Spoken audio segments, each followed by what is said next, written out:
s'exercer à la méthode scientifique, rien ne vaut les miracles religieux. Celui du suaire de Turin continue d'attirer les foules de pèlerins, fournissant leur lot de mystères aux télévisions du monde.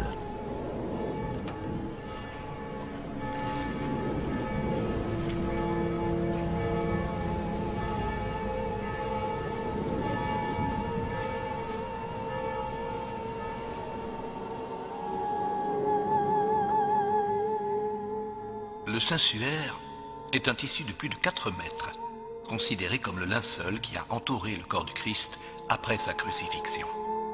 Lors de sa résurrection, le corps de Jésus a imprimé son image de face et de dos sur le tissu.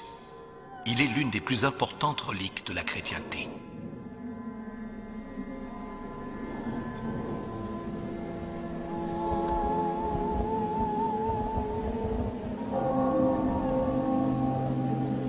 Le professeur Gian Maria Zaccone est directeur scientifique du musée du Suaire à Turin.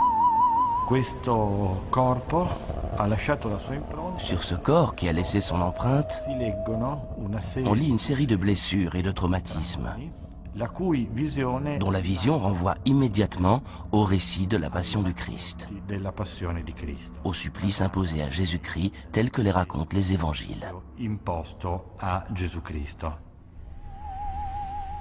Le professeur Nello Ballosino est directeur de recherche en informatique à l'université de Turin.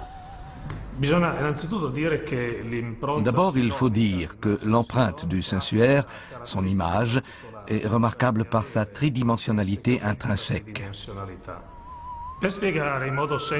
Pour expliquer en termes simples l'effet de relief qui ressort de l'image du Suaire, on la parcourt le long d'une ligne horizontale. Vous pouvez observer des points clairs et des points sombres. Les plus sombres correspondent aux parties saillantes du corps qui ont été le plus au contact de la toile. Les plus clairs correspondent aux parties du corps qui ont été le moins en contact avec la toile. Le suaire, vraisemblablement, n'est pas fait de la main de l'homme. Le suaire, du point de vue informatique, ne peut pas être fait de la main de l'homme. Le problème de la formation de l'empreinte est un problème totalement ouvert. Personne n'a encore pu expliquer comment, à partir du corps humain, on a pu obtenir un phénomène physico-chimique de ce type, capable d'impressionner de cette manière un tissu. Et c'est un des grands problèmes dont on débat encore à propos du suaire. Ceci est une image véridique. C'est une image qui décalque ce qui était probablement le visage de l'homme sous le suaire. Il est donc impensable que ce ne puisse pas être effectivement une toile portant l'empreinte d'un homme, Jésus-Christ, mort en croix. Il nous donne un message de souffrance, mais aussi de résurrection et de paix. Pierre-Olivier Dittmar est historien des images à l'École des hautes études en sciences sociales. Henri Brock est physicien, professeur à l'Université de Nice. Jacques Evin est ancien directeur du laboratoire de carbone 14 au CNRS de Lyon. Sébastien Duban est médecin légiste. Luigi Galarcelli est chimiste, professeur à l'Université de Pavie. Jean Théoflamme est ingénieur, spécialiste en textile. Gérald Bronner est sociologue, professeur à l'Université de Strasbourg. James Alcock est psychologue, professeur à l'Université de Toronto.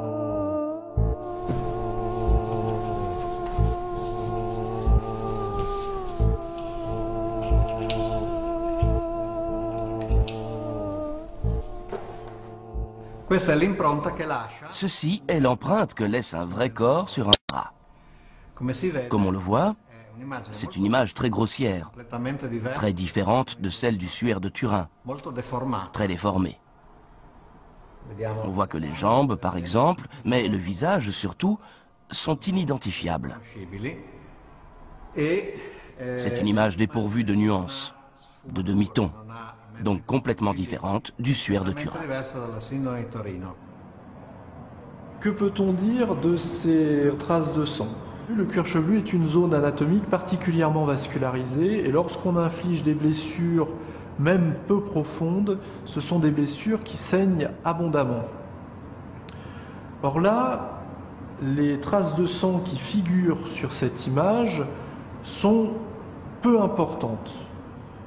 Si on avait des lésions infligées sur une personne vivante, on aurait un cuir chevelu diffusément ensanglanté, ce qui n'est pas la représentation sur cette image-là. On a des écoulements sanglants représentés qui sont extrêmement fins. Donc là, il y a une première incohérence.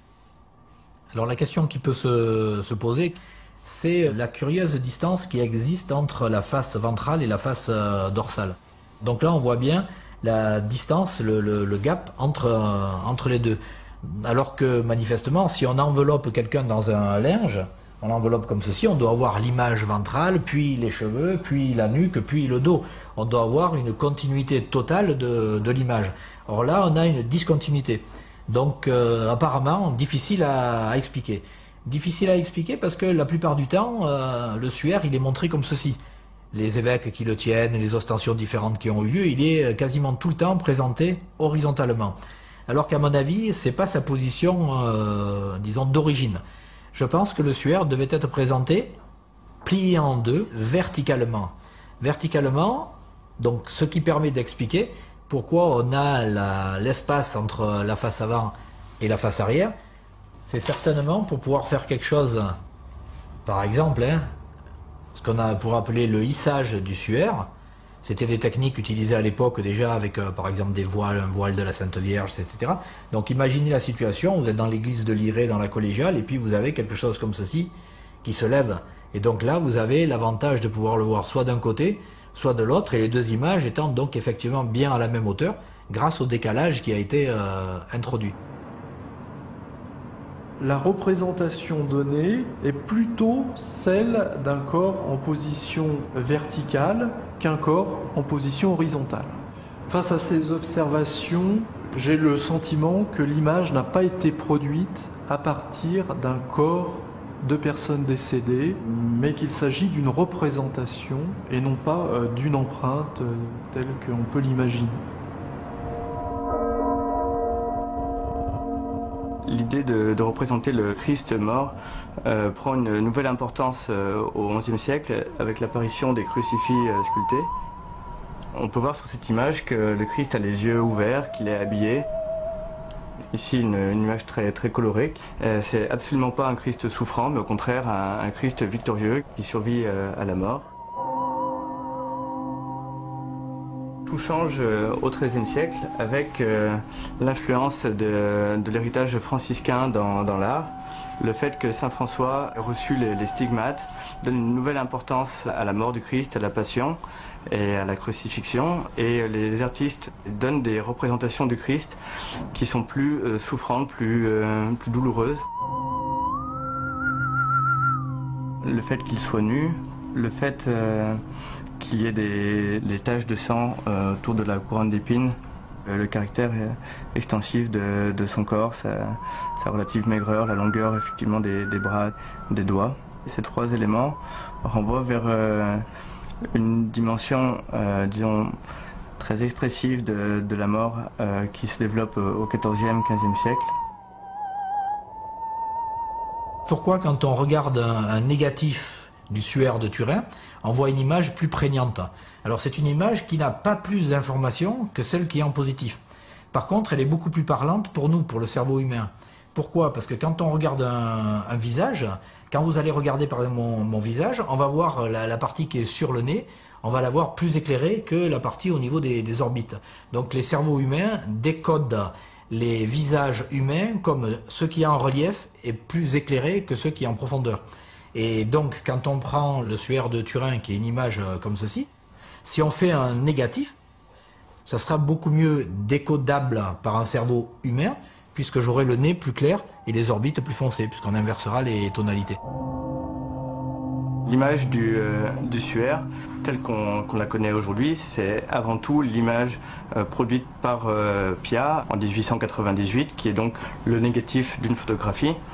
On peut dire sans doute que Pia est le véritable inventeur du Saint-Suaire, dans le sens où cette relique a peu ou pas de succès au cours du Moyen-Âge. C'est une relique vraiment secondaire.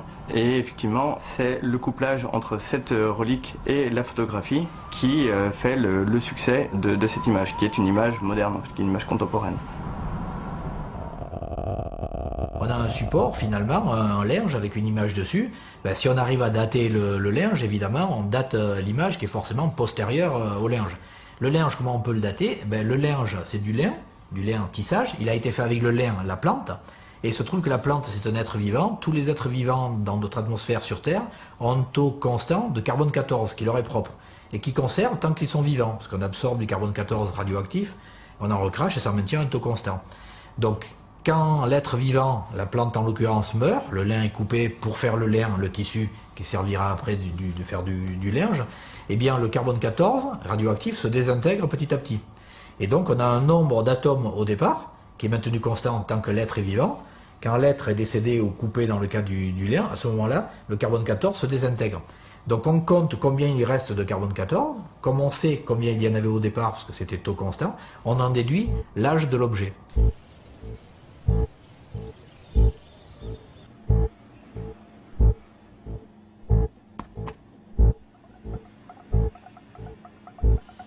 Je suis, comme vous le savez, spécialiste de radiocarbone et il a été décidé que serait fait un prélèvement sur le suaire de Turin. Donc un morceau a été pris tout à fait au bord du tissu, en présence naturellement du cardinal de Turin, en présence des autorités civiles et en présence surtout des spécialistes des laboratoires. Et donc ce morceau de tissu a été coupé en trois et chacun des trois morceaux a été donné dans un petit flacon spécial dûment extincté au laboratoire qui avait une expérience en datation d'objets archéologiques importante.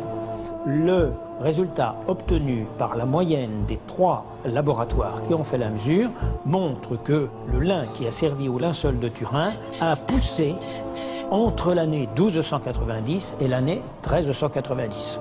Les trois datations sont très proches les unes des autres et les marges statistiques vont très bien les unes avec les autres. Pour faire le tissu du linceul, il faut impérativement 4 lames, au moins. Voilà, ici. Ça, c'est un métier moderne qui est utilisé encore par les artisans. Donc, 4 pédales. Ce métier était inconnu, en Europe en tout cas, avant le Xe siècle. Il y a des historiens allemands et autres qui ont étudié la question et se sont rendus compte qu'en fait que l'invention du métier à 4 barres de lisse, ou même parfois plus, en tout cas du métier à pédales, venait de Chine. Mais les Chinois l'auraient inventé vers le 5e, 6e siècle de notre époque, de notre ère.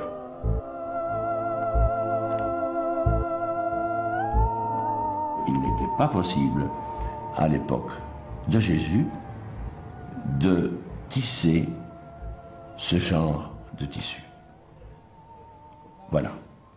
C'est donc une icône qui a été fabriquée au XIVe siècle, comme il y en a eu des tas d'autres, des suaires, d'abord il y en avait plusieurs.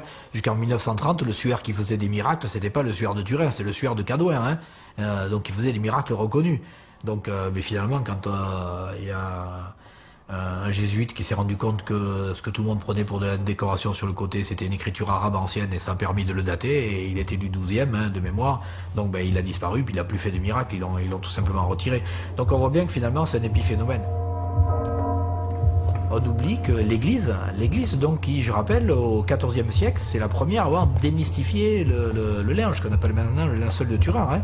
Le tout étant confirmé par le pape, avec les bulles papales de janvier 1390. Dans le souci d'écarter tout danger d'idolâtrie, nous ordonnons ce qui suit. Chaque fois que la dite représentation sera montrée au peuple, le doyen et les ecclésiastiques ne pourront revêtir ni aube ni aucun vêtement liturgique. Celui qui fera ostension devra avertir à haute et intelligible voix que la dite figure n'est pas le vrai suaire de notre Seigneur Jésus-Christ, mais qu'elle est une peinture ou un tableau du suaire. Bulle du pape Clément VII, le 6 janvier 1390.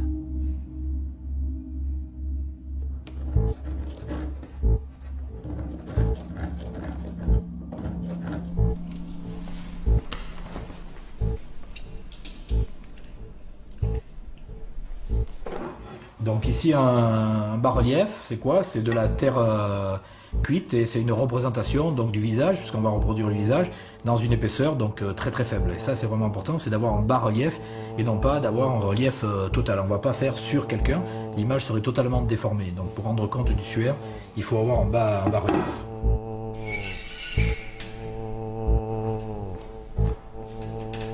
Je prends la toile de lin humidifiée et je l'applique.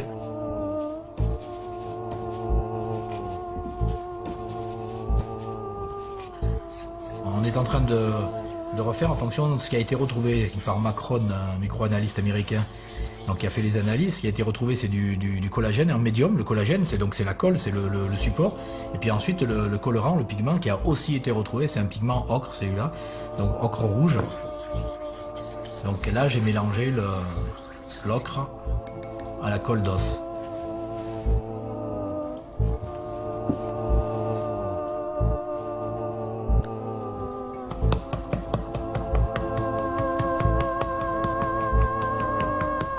Et en tapotant comme ça, évidemment, on laisse plus de pigment sur les parties saillantes du bas-relief que sur les parties en creux. Et donc c'est ça qui crée la gradation de l'image. C'est ainsi que se présentait le suaire en 1350. Beaucoup plus visible. Et il y avait un pigment rouge. Mais aujourd'hui, le suaire de Turin est différent. Il n'y a plus de pigment. On a trouvé des micro-traces d'ocre, résiduelles, mais seulement là où il y a l'empreinte.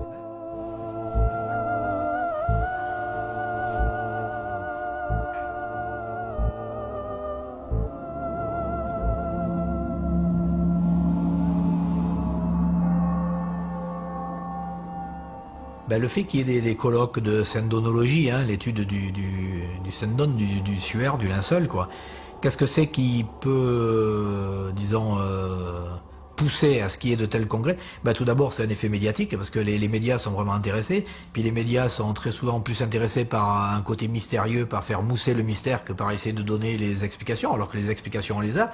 Donc déjà, il y a toute cette mousse médiatique qui est autour du suaire. Et puis il se trouve que les gens qui sont impliqués dans ces soi-disant études, ils vont faire finalement à peu de frais, ils vont se faire une gloriole, puisqu'ils vont pouvoir se retrouver dans les médias, ils vont être présentés comme l'expert qui a réussi à montrer qu'il y avait un effet 3 dimensions dans le suaire, etc., qui a montré qu'il y avait eu un corps, qui a montré qu'il y avait eu une résurrection et tout. Et puis à ce moment-là, ils auront l'appui des croyants, qui pour eux estiment que le fait de montrer que le suaire est authentique, ça va accréditer l'historicité d'un personnage qui aurait ressuscité à telle époque. Et donc du coup, il y a tout un support, donc ça veut dire qu'il y a une confluence de forces qui font que c'est beaucoup plus médiatique de mettre les choses pro-authenticité que de montrer ce qu'il en est, à savoir une mystification qui date du XIVe siècle. Je ne citerai aucun nom, mais je connais plusieurs maisons d'édition importantes, ainsi que plusieurs chaînes de télévision qui ont diffusé des programmes ou publié des livres à condition que la fin soit modifiée. Par exemple, il est arrivé qu'un éditeur exige que l'on indique dans un livre qu'aucune preuve n'a pu être établie et que les recherches pour en obtenir se poursuivent. Bref, de rester vague.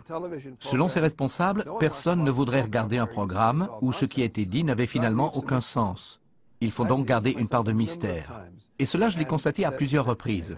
C'est qu'un programme basé sur la rationalité n'attire pas beaucoup de gens, et donc par ricochet, ne suscite pas l'intérêt des publicitaires.